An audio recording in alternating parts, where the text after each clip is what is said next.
Hi everybody, I'm Steve Miller. I'm an HOA president and also a master watershed steward, and I've been teaching the Stormwater Success course for the Watershed Stewards Academy for a couple of years now. This course was actually put together in an outline that Suzanne Etkin did a few years ago. We've had a couple of course directors, but the most recent one is Jeff Pop. I know he was sitting in the back over there. He's also probably out at the table outside, but he's the one who pulls together all the expertise that's needed to help support this course. One of those experts is over here, Bill Bauer. He is a professional engineer. He works for Arundel, which is a engineering and construction consulting firm. He is also an HOA vice president. Also here to help support us this afternoon is Raghu Badami. I don't see him in here. That's probably because he's in inspections and permits and doesn't want to hear your complaints.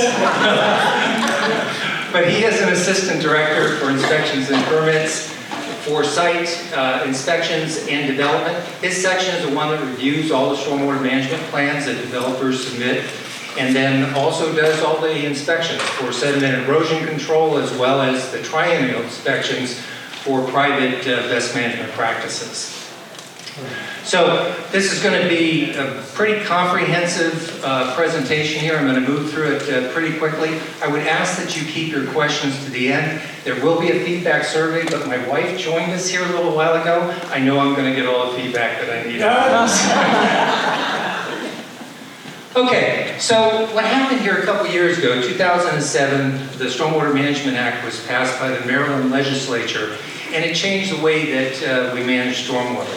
What it did was it put smaller, best management practices closer to the runoff source. Rooftops, sidewalks, driveways, roadways. Communities have more of these. It's rain gardens, it's bioswales, bioretention areas. And that's designed to treat the stormwater, let it infiltrate into the ground. Some of that will go back towards groundwater recharge, but what leaves the community's site should be cleaner water, and it should leave in a more controlled fashion as it eventually makes its way into the bay. I hope that many of you recognize these kinds of practices, but let me ask you, how many of you actually live in an environmental site design community? Not very many. And so these types of devices right now are what's being built in the new communities really since about the 2010-2011 timeframe. What many of you probably are familiar with are retention ponds, wet ponds, or dry detention ponds within your communities. Those are the kind of legacy systems.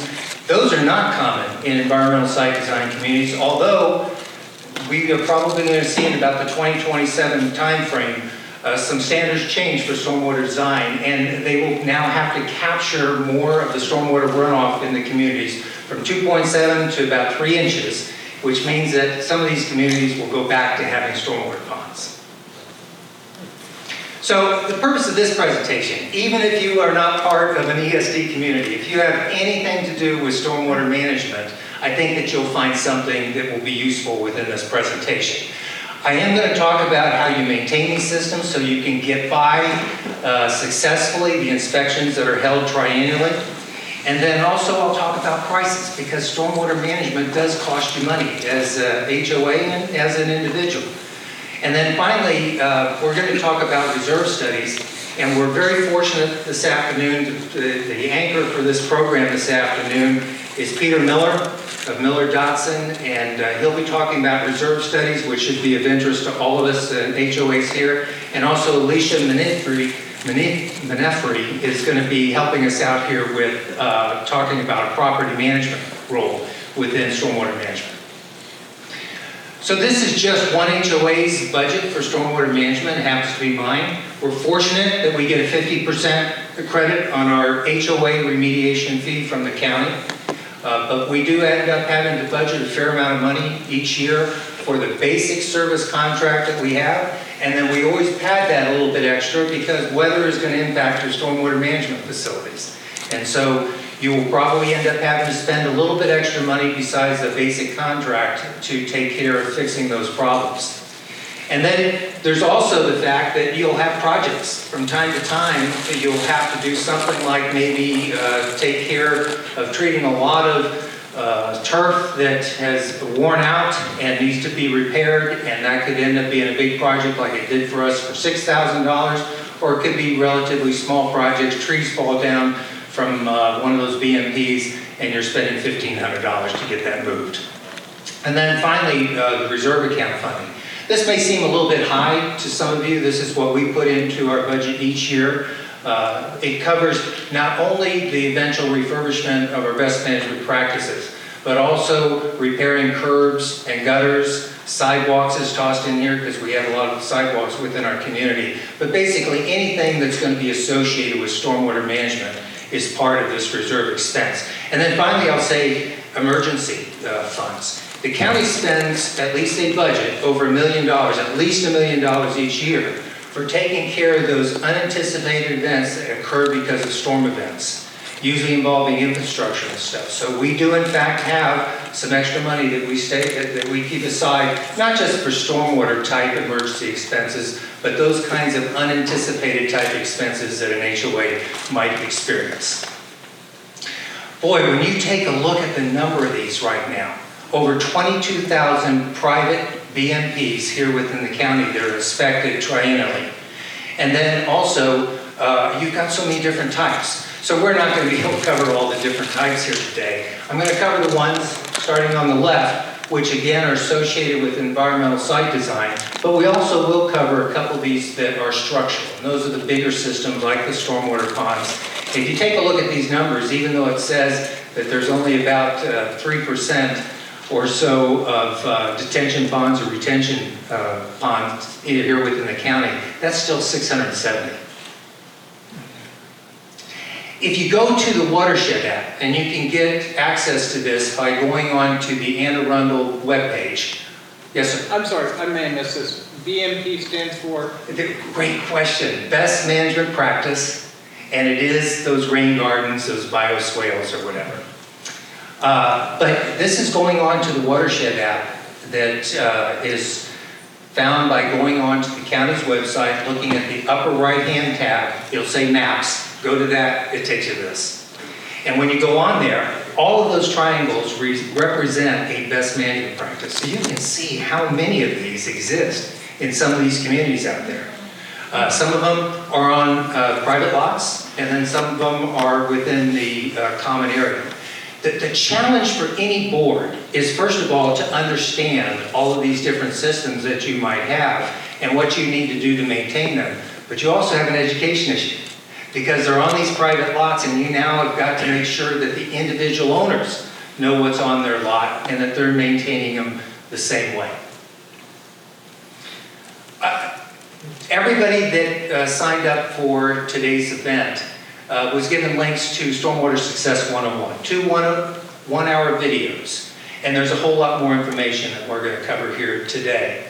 But the key takeaway from those videos is that every HOA needs an information toolkit that contains these documents. And the most important thing is to have a copy of your inspection and maintenance agreement with the county for these BMPs. But the other thing is you should have a copy of your stormwater management plan. That's going to give you all the design criteria that was used in the approval process for your stormwater best management practice. And then you can get a copy of the private storm drain profiles, which will tell you everything that you own that is underground. And then finally, the planning plan. What types of plants and the number of plants that were put into each one of your best management practices. And you can get these by contacting the county, going to the Public Information Act request page, and there's an opportunity for you on their menu to select those plans and then make that request to the county. And they'll give you digital copies. So one of the most important things that you can do is build your maintenance plan. And the stormwater management plan is, I'm sorry.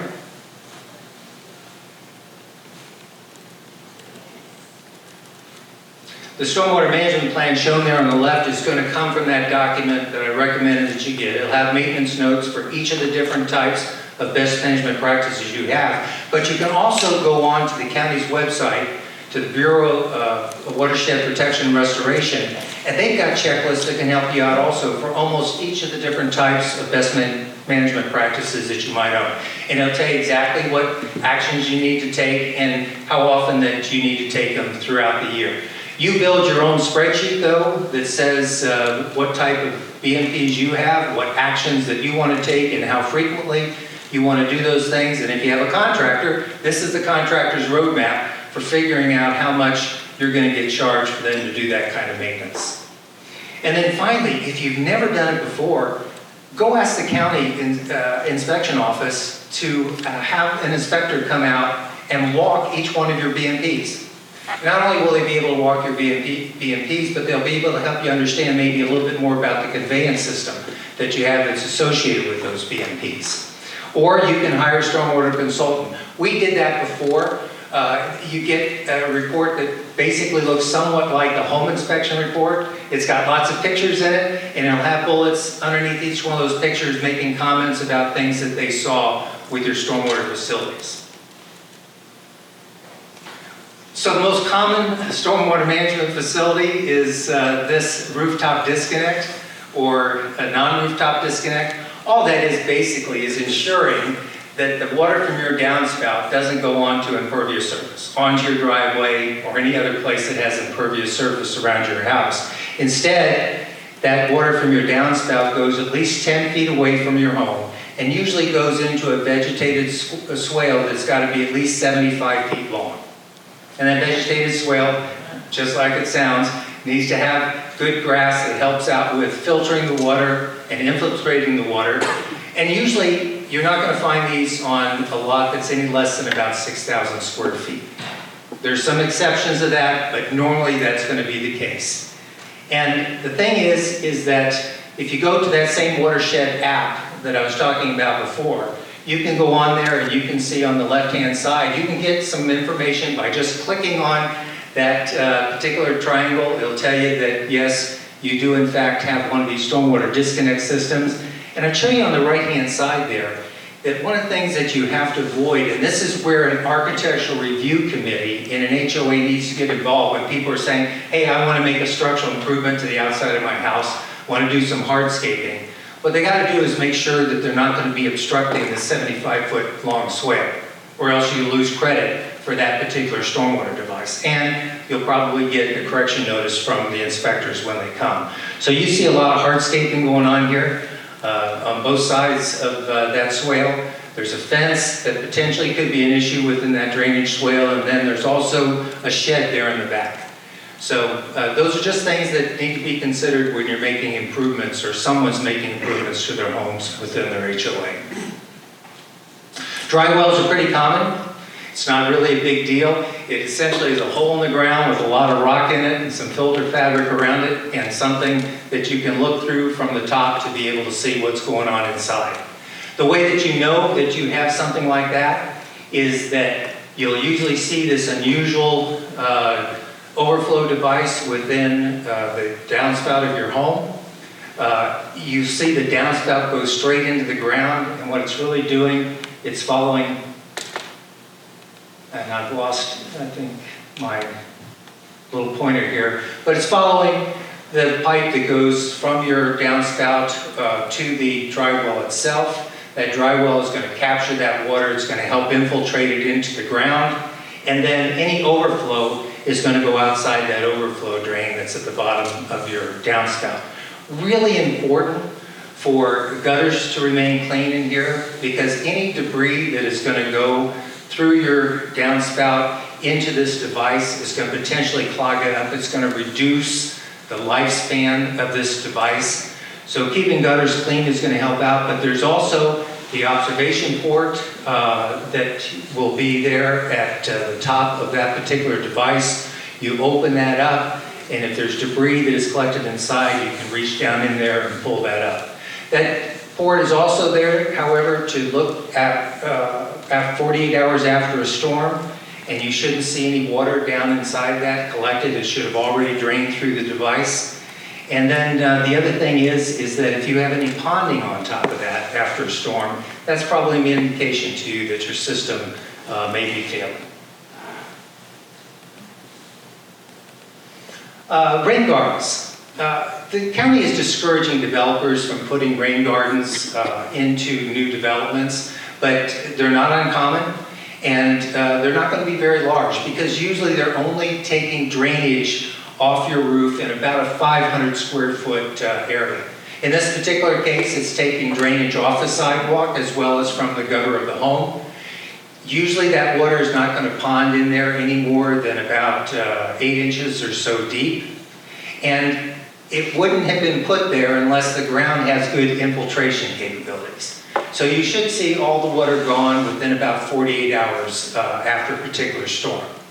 What do you do to maintain these? Keep vegetation in it. Usually about 85% coverage within the rain garden. Keep some mulch in there so you keep your plants healthy. And then look for any kind of erosion that you might have around a rain garden that would be carrying any kind of sediment into that rain garden, which eventually will clog it and not make it as effective. So one of the things that's important for any HOA that has all this diversity of BMPs is to make sure that you know who owns them. And the declarations are not the same on this. In the case of this one community, however, those rain gardens that exist within the private lots of that community are actually maintained by the HOA according to the declaration.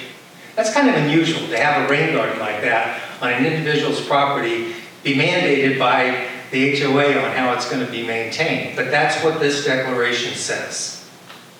And this is sometimes what happens and why the county doesn't want to see these put onto individual lots is because on the one on the left, someone modified it.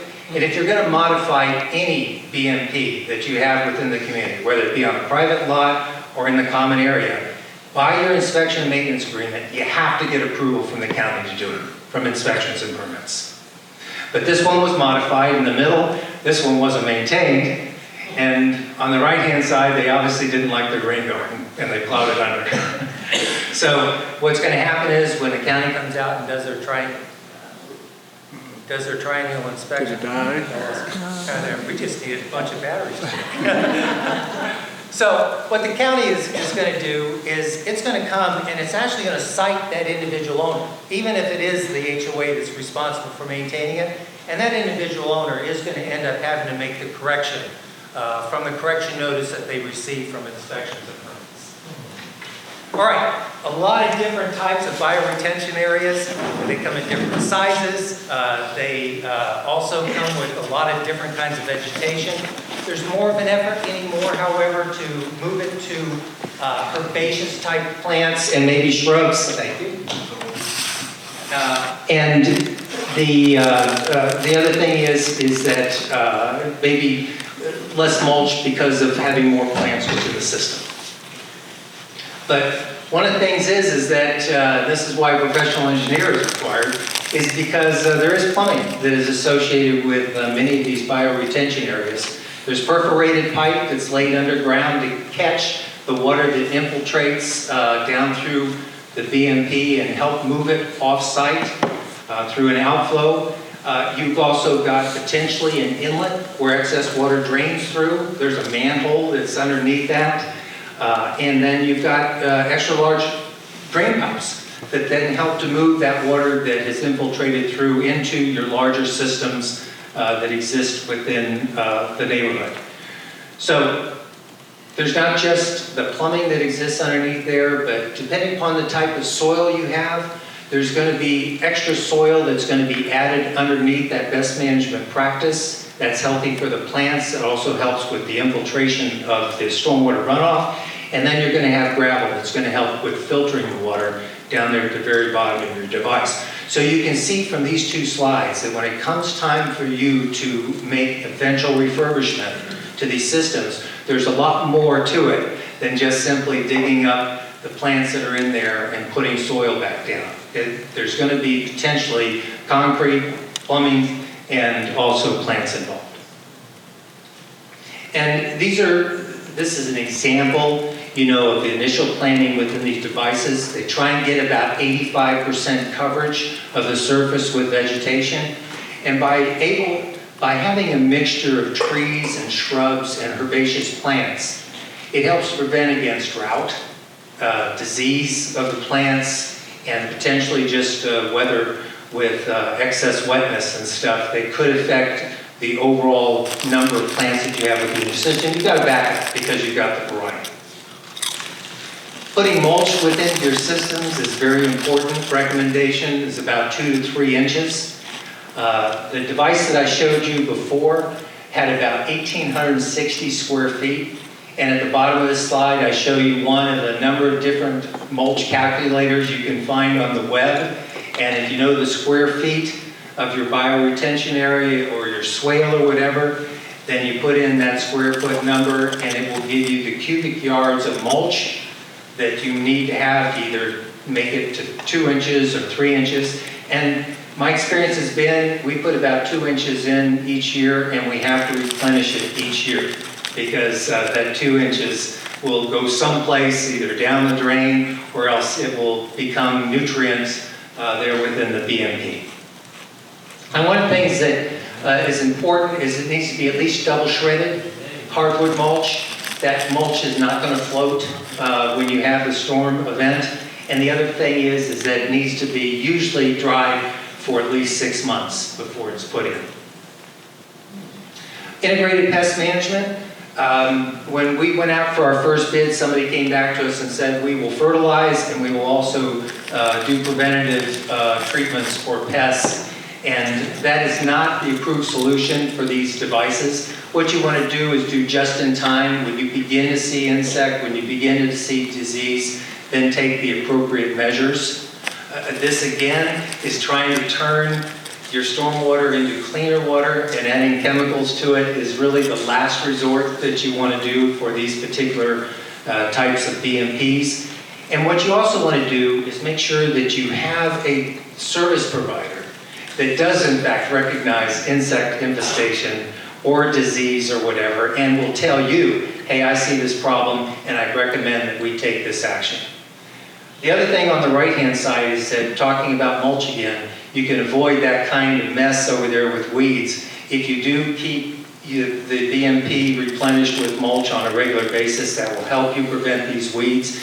The other thing is invasive plants. If you get inside these BMPs, they're going to be hard on the plants that you have in there, and so pulling out those invasives right away is important. I think the most common repairs that we found that we need to make have to do with erosion.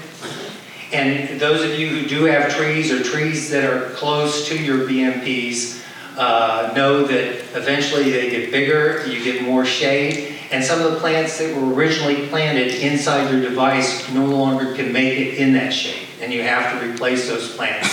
We had to do that. The other thing with those trees is that it'll affect the turf, or mowers will affect the turf that are around your devices. And so you'll have to make those repairs. Usually in the fall is a pretty good time to do that. And just replace it with a different grass seed that is more shade tolerant. And then finally, which we didn't expect, is that those big trees will start reaching out to structures that are around them, the walls of homes, decks of homes, or whatever, and your budget will start to need to include periodic pruning of those trees. The inspectors also come down in the wintertime.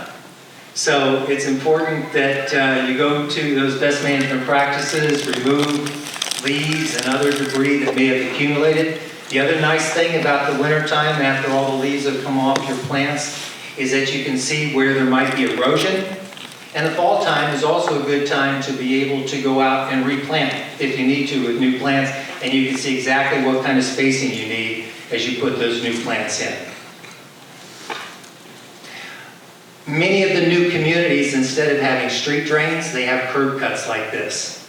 And so what happens is that the runoff from the road with the road salt during the wintertime goes right into those best management practices and right to the roots of those plants. Some are more tolerant than others, but an indication that you've got problems with road salt after a harsh winter is that you're going to find stunted growth.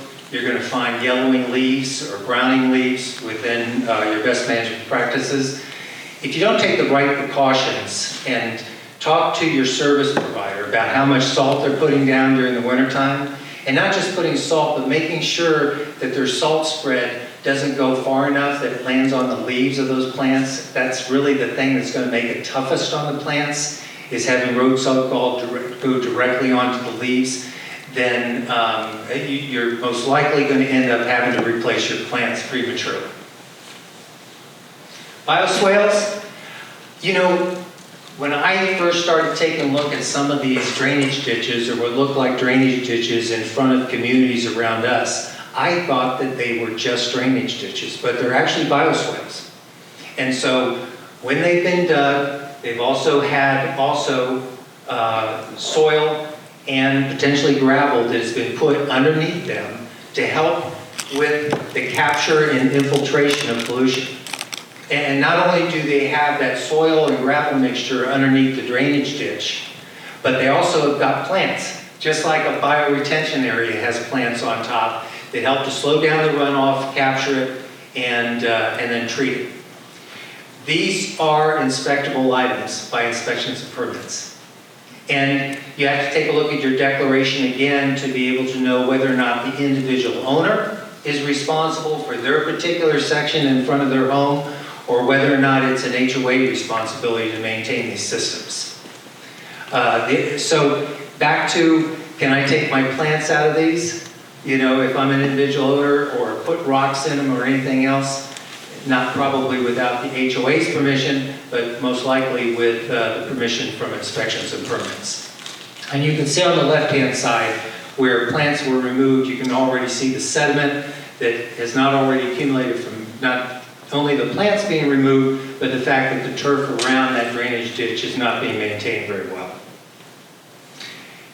To really understand what your BMPs are doing, you have to go out during a storm event and just watch and see what happens, where the runoff goes. And you can see that in the case of the BMP on the right-hand side, the water is actually going around the BMP, eventually rejoining it, but rejoining it with sediment because it had incised, you know, a little channel there running along the side of the BMP. So it ends up needing to be repaired, and then also you got to remove the sediment that might have accumulated. And here's an example of a bioretention area. You can see on the left-hand side during a rainstorm, it can really fill up. But 2 days later, all of that runoff has drained the way it should into that best management practice. Depending upon the severity of the storm, you might actually need to go out there and rake around your best management practice, because there's a good chance that the mulch that's within it has been displaced. And these are observation ports that most of the bioretention areas will have. Even some of the bioswales will end up having. You take the top cap off, usually a plastic cap, look down inside of it, and 48 hours after a storm, you shouldn't be seeing any water or shouldn't be seeing any debris down at the bottom. Eventually, you're beginning to see water collected there after 48 hours. Certainly, if you're seeing it ponded on top of your best management practice, then you've probably got an issue that you need to fix. I wasn't going to talk about stormwater ponds because, as I said, most environmental site design communities do not have them, but they will be coming back, and those that are legacy communities certainly have got them. And they're the ones that are going to require the most actions. Certainly maintaining the integrity of any fences that you have around it needs to be taken seriously, particularly if there is standing water that's regularly there within your device. Many times it's the damage that you have to your fence is caused by a tree. And then you also will have potentially outfalls from your device that can periodically get clogged, like you see there on the trash rack in the picture, or it can be outside of your pond with water that's left it through the outfall, and you'll need to pick up debris, take a look at any other damage that might have occurred from the force of the water that left your particular device. Animal burrows are not that uncommon. An animal burrow can actually destabilize the embankments of your stormwater pond. Needs to be taken seriously. You'll take a fur-bearing permit from somebody who has the expertise to help remove that animal from that area. And you need to go on to the Department of Natural Resources website, and it'll give you all the information that you need about how you can get that animal taken care of. And then managing vegetation. we've all seen the phragmites and the cattails that form within these ponds. If it starts becoming an obstruction to the outfalls of those devices, then it's going to have to be either mechanically or sometimes chemically treated in order to make sure that it's not interfering with the drainage. And then finally, on the last slide there, you can see that you definitely don't want to have a problem with erosion on your embankments. It's going to leave sediment and prematurely make you have to do repairs to your system. I had a chance to meet Mark Lowe here earlier, president of the Russet HOA, and they were one of the first HOAs that had to go and repair a whole bunch of stormwater management ponds, so he could certainly talk to the expenses. And the thing is that the sediment that accumulates at the bottom of these will eventually need to be removed. Sometimes it can be done with vacuuming, but most likely it will be done with dredging. The cost depends upon how much pollution you have within the device, because if it's contaminated, then it'll have to be moved to a special site that the county has for contaminated sediment. So that will add to the cost of the dredging operation. And then finally, you've got to get it moved. And so you're going to end up having to hire the right kind of dump trucks to move that, and how much that will cost. Well, how long do they have to go to get to the site where they're going to dispose of the material, the fuel costs, and so forth. So when you're talking about reserve studies, it's not always just about material, it's about labor and a lot of other things that might potentially go on. Not to mention, the fence might need to be replaced at this point. Any outfalls that you have might need to be replaced. So this is part of the things that got to be thought about with communities when they're planning for doing the refurbishment. And then the last thing is that you've got a conveyance system that is part of this whole stormwater management system for the community. Some of it is above ground, the swales that we all see, and then some of it's below ground. It's the manholes and it's the drain pipes. And in most communities right now, what we're seeing is something like these street drains that take the runoff from the roads through a swale that runs between homes, and then it goes to a best management practice that is at the rear of the community. In some cases, these swales are actually on common area, and they're going to be maintained by the HOA. They're going to be mowed. The grass is going to be refurbished as necessary to keep it nice and thick. In other cases, it's actually owned by two owners, split it down the middle, and then finally, in some other cases, it may be on a public easement, and the county is going to take care of it. So you need to look on your plat, or you need to look on your stormwater management plan to make sure that you understand who owns it. When the county comes and does its inspection, it normally does not inspect swales, but if you take a look here at these inlets, sometimes they get filled with sediment. I've actually seen grass growing out of them before. So they will issue you corrective action if they see something like that. And if they see that there is erosion that is carrying sediment into those best management practices, then you can probably expect you're going to get a corrective notice. If it's the one in the middle in a private area, two owners may get the corrective notice. And then this is a drainage channel. This is not a best management practice. Usually this is going to be owned by the owners, but the middle slide shows you that in some cases there could be an easement, and you just need to know again who is actually responsible for the fix. But on the right-hand side, I was actually out there during the summertime. This ground was all wet. There was ponding going on because what's happened over time is sediment filled in that drainage channel. It's not moving the way it should anymore with the runoff. And then the other thing is you can see that culvert is about half full of sediment. And so if that doesn't get removed, eventually there could be flooding problems, there could be more damage to the culvert than there already is. So that's eventually going to have to be redredged and form the way it originally was. These are all some of the components of your stormwater conveyance system, to include street drains and manholes. And this is really a good slide because on the left-hand side, what you see is all the infrastructure that is owned and maintained by the county.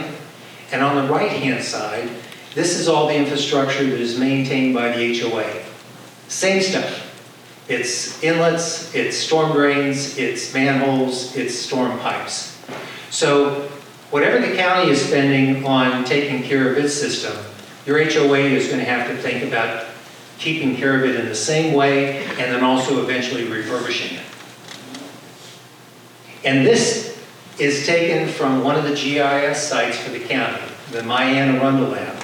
It shows you all of the conveyance infrastructure projects the county has done now in the past 10 years or so, since they started removing about a 30 to 40 million backlog in maintenance that existed at that time. This past year, they had $8 million that was budgeted for infrastructure maintenance and repair.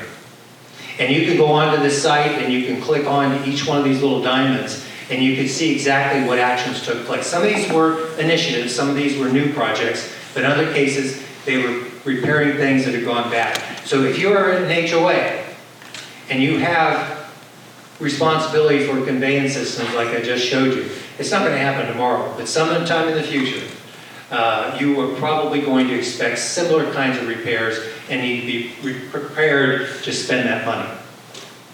Real quickly on inspections. One of these things that's happened in the inspections department is everything is now on tablets. They all have these kinds of checklists on the tablets where they just come in and they inspect and they click. If they see an individual problem there within the BMPs, they can add comments, and now they're taking at least one picture of each one of the best management practices that they end up inspecting, and then they issue a report.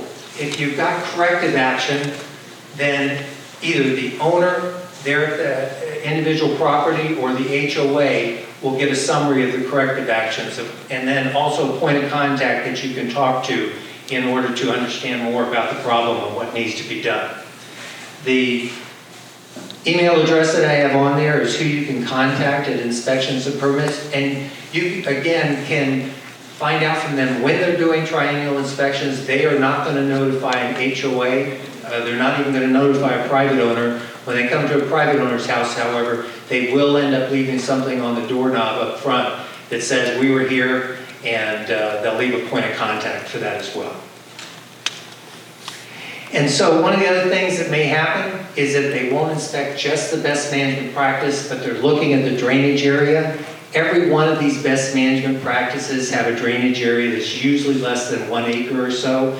This is taken right off a stormwater management plan diagram. It shows you for this one device right here. This is the area that could be inspected if there's a swale, if there is a yard drain or whatever, and they see a problem with it. They could also use this same checklist right here to go ahead and do a corrective action. So if you take a look back at the last 3 years, this is what the number of BMPs that they've inspected each year, over 7,000. And you can see what the failure rate is. And what happens first is they send out a correction notice. If they don't see you taking corrective action on it, then they will issue a violation. And so this is pretty good. Most people have paid attention to the correction notice and done the right thing. If you don't take care of the violation, however, that can lead to action where the county actually takes the corrective action itself and then charges the HOA or the private owner for it. And the last thing that I would say is that the county does not come out and do inspections on conveyance systems unless they are part of the best management practice. So as an individual HOA or homeowner, usually HOA, that's associated with having to take care of these conveyance systems, this is a new checklist that the county produced last year. You can see where you can get it. It's in the MS4 report that the county produces annually. And that'll give you an idea if you're going to be talking to contractors about doing inspections of your system. This is basically what you'd expect them to do. Very difficult to get good information on how much your systems cost. If you knew that, normally the maintenance costs are going to be somewhere between 3% to 7% of the initial cost per year. But you can get an idea of the kind of costs that went into the different things of making your best management practice. The county has produced a list of prices. That's what's used by the developer in order to determine how much bond money they're going to have put up during the grading permit phase. And you can go on to this document that the county has in this blue notice, and you'll see a list of everything from replacement of sidewalks, curbs, gutters, by linear feet, and it'll give you an idea at that time how much it might have cost to produce those things that you have within your community. I know that when we got our reserve study, it said that our expected life of the systems that we have was going to be about 20 years. It really depends, again, on a variety of factors. How big is your device? What kind of weather have you had during that time?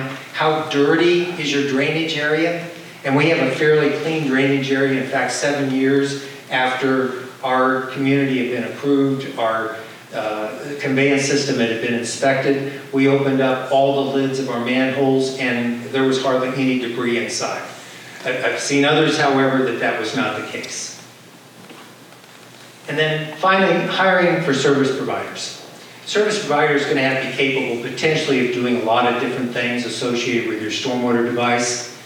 We paid $2,500 before we had one of our triennial inspections, and we've had 3 of them right now, to have somebody come in and take a look, and then we spent $2,500 to make sure that we were ready for our inspection with doing some overdue corrective action. But in other cases, you're going to end up having things that pop up that are potentially not within your budget. Who are you going to call? Well, there's a great list here of some people that you can check in with. The Chesapeake Bay Landscape Professional Certification, I think that's one of the best courses out there. There are 2 types of certification, above ground and below ground. Below ground, of course, is going to be anything to do not only with the best management practice, but with your conveyance systems. Montgomery County has a certification program as well. They both publish a list of people who have been certified within their programs, and they're a good source for you to potentially go to. The Watershed Stewards Academy has a great consortium of service providers, and you can talk to somebody like Jeff Popp, and he can point you into the right direction. And then your property management company can maybe help with providing providers that they know do work in some of the portfolio properties that are within their portfolio. So when we first did our request for proposal for the systems that we have, we put together what we thought was the most comprehensive request for proposal of services that we would need. And I can tell you we overdid it. We had the bioswales, the bioretention areas, and also a dry swale that we wanted to have taken care of on an annual basis. We wanted to ensure that they were going to do the different actions that we saw needed to be scheduled for each of those different BMPs. We wanted to make sure that we could pass an annual inspection, which is required by the inspection and maintenance agreement. And then also we wanted them to take care of our conveyance systems. And so we did our request for proposal. We said we want you to be able to clean out, our 20 storm drains each year and so forth, and come do a site inspection with us so that we can ask additional questions if it's necessary. And what we got was a very wide range of prices back from people. We were blown away. And so we had to sit there and ask more questions to make sure we understood the services that they were providing. In one case, someone was going to come in and do rototilling each year on our bioretention area and bioswale, which there's absolutely no need to do anything at all like that. And so we kept asking questions until we could whittle it down to the person that we thought was going to provide the best service for us. And it ended up costing about 80 cents per square foot. That has gone up now to over $1, just due to inflation over time. But we found it doesn't matter whether or not it's going out for a stormwater proposal or for playground enhancement or whatever the case may be. Starting off with your proposal and then working with more than one person is very important to get down to a price that you can live with. And then finally, on reserve studies. We've had 3 reserve studies, level 1, level 2, and level 3. I think it helped out that we had our stormwater management plan. And the company could use those plans to understand more about those systems than what they could see just with their eyes above the ground. It was very important for us in talking with the reserve study analyst that they understood that we wanted to include both the best management practices and also the conveyance systems. And we wanted to make sure that that inventory of those assets and everything was correct. We wanted to make sure that there was some evidence that it wasn't just a reserve analyst that was going to be doing our study, but also that we would end up having someone that had engineering experience. Then finally, we wanted to be able to know that not only could we go along with the assessor when they did their inspection so that we understood exactly what they were seeing, but we also wanted to make sure that we could get answers to any questions that we had on the initial report. We've done these 3 studies with Miller Dotson, and I can tell you this last piece is probably the best part of it. They came up with an initial report. We ended up asking questions. We had engagement with them back and forth so that when we got the final prices, when we got the final estimate on when these different systems were going to need to be replaced, we knew exactly what they had been thinking as they did their assessment. Knowing the final replacement schedule and knowing what's going to cost you is going to determine how much you're going to be putting into the reserve fund each year, and that's very important to the HOA. You can get money back. I mentioned at the beginning that we get a 50% credit on our stormwater remediation fee for the HOA. And so there's a lot of paperwork that can be involved with this. Call the county. They'll walk you through what is a very good and updated handbook here on what the requirements are for getting this remediation fee. But that remediation fee will stay with you. You'll renew as long as every 3 years when you pass the triennial inspections, that there is nothing in there that you don't correct, and it does make a difference to be able to have that 50% credit. These are some key points of contact for you. We've engaged with all of them. They're all exceptionally helpful. Right there at the top with Tracy Reynolds, she's the one that's going to help you out with those information requests in getting you the stormwater management plan or some of the other documents that you might ask for that will help you out with your stormwater management program. And this is what we're all hoping for. You know, no matter how much it costs us as an HOA in maintaining our systems, there's no doubt, and we live next to Deep Creek, that the water that is leaving our community right now is leaving in a more controlled fashion. It's leaving cleaner, and it is definitely contributing to the overall health of the bay. And so what we want to see is something like this in the future, where when following a storm, we're not seeing a whole bunch of runoff going into the Severn River, but we're seeing something more like what we see there on the right because it's being treated properly. All right, thank you very much, and I'll take any questions that we might have. Yes, sir. Earlier, I think you mentioned that the downspouts shouldn't go onto sidewalks or streets. So is it actual county code that it be 10 feet away from the building? And if it is, if there's literally not 10 feet from the house to the street, is the only solution dry well, or are there other options? Yeah, so that's a great question. First of all, there's lots of gutters and downspouts rather that go on to impervious surface in the communities. This is only if that developer has earned credit for that particular type of device, where I'm talking that it is going to be deflected off that impervious surface instead onto the grass. So our community doesn't have one of these devices. We don't have rooftop disconnect. We can't meet the requirements. But what we do have is those best management practices that are fairly close to where that runoff from impervious surface does in fact then go into that best management practice to be treated. Great question. Does there have to be a retention pond for it to qualify as a BMP? No. In fact, some bioretention areas have got an outfall that go right into, say, woods, or a short distance away it goes into a creek. And so, no, in fact, there can be a number of different outfalls from a community leading away to a nearby stream. But it doesn't have to go out at all if you do all dry wells? There will eventually be some outfall from a community. I don't think that I've ever seen one that doesn't have some outfall leaving from it, because remember, these devices are only designed to capture the first inch of rainfall. And so everything else, once it fills up, it's just like a bathtub, it all spills over into that inlet, and that could be a fairly substantial amount of outflow, and it's got to have a place to go. Awesome, thank you. Yeah. Yes, ma'am. Do you know how you can look up what your communities or BMPs inspection results were?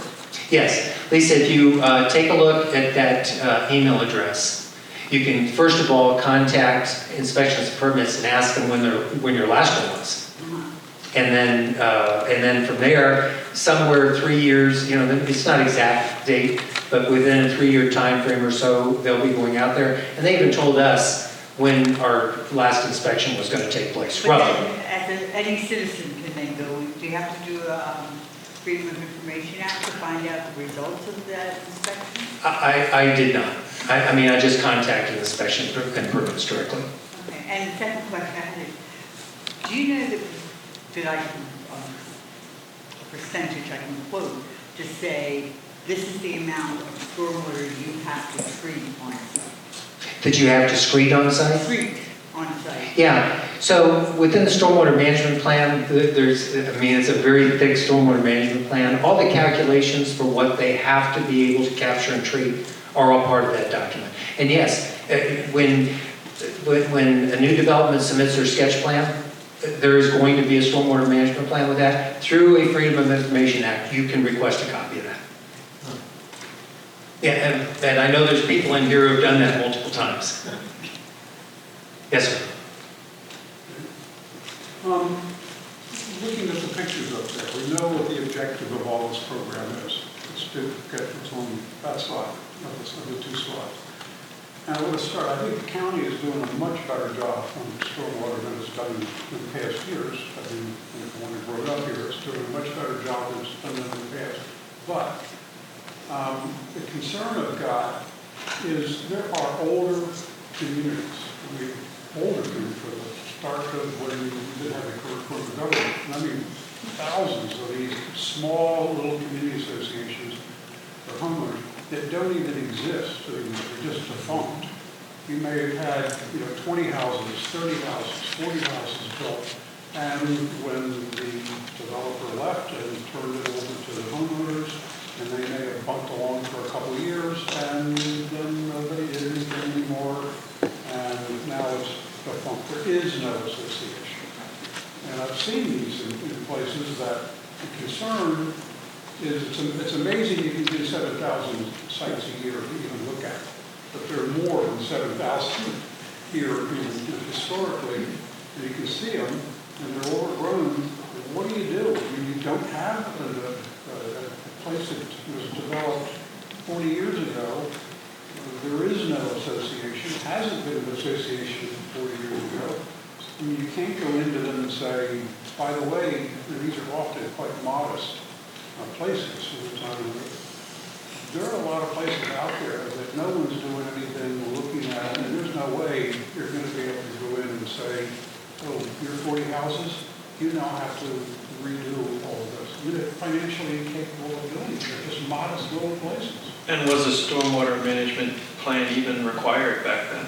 It's different. Yeah. And the purpose is, we want to get to that, so there's a certain public purpose associated with it.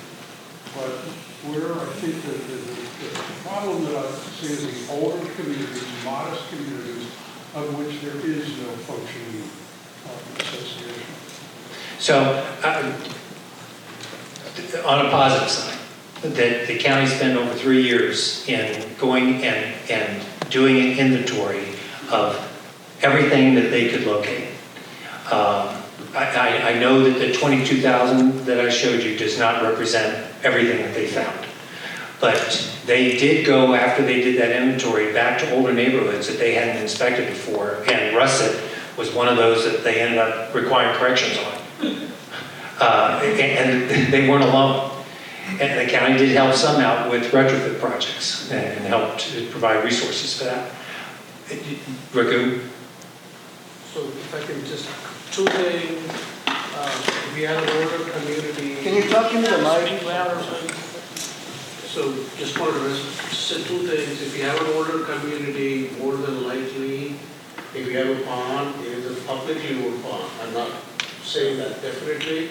So check with our office inspections and permits, we can look into it. So the second thing that I would say, if you're not sure who the owner is, or the maintenance is, or inspection is, we have a restoration program in place too, so there are other opportunities to get that beefed up, to make sure it is functioning as it was designed, or maybe get to a better state. So there are some resources that we have at the county. I suggest sending an email to that email address and we can send it. Yeah, I don't have any. I mean, I've gone just over the years, I've walked around or driven around, and I can see places that are just overgrown. I mean, they were something 40 years ago, 50 years ago, but they're not anymore. And there is no functioning association, and has not been for half a century, 50 years.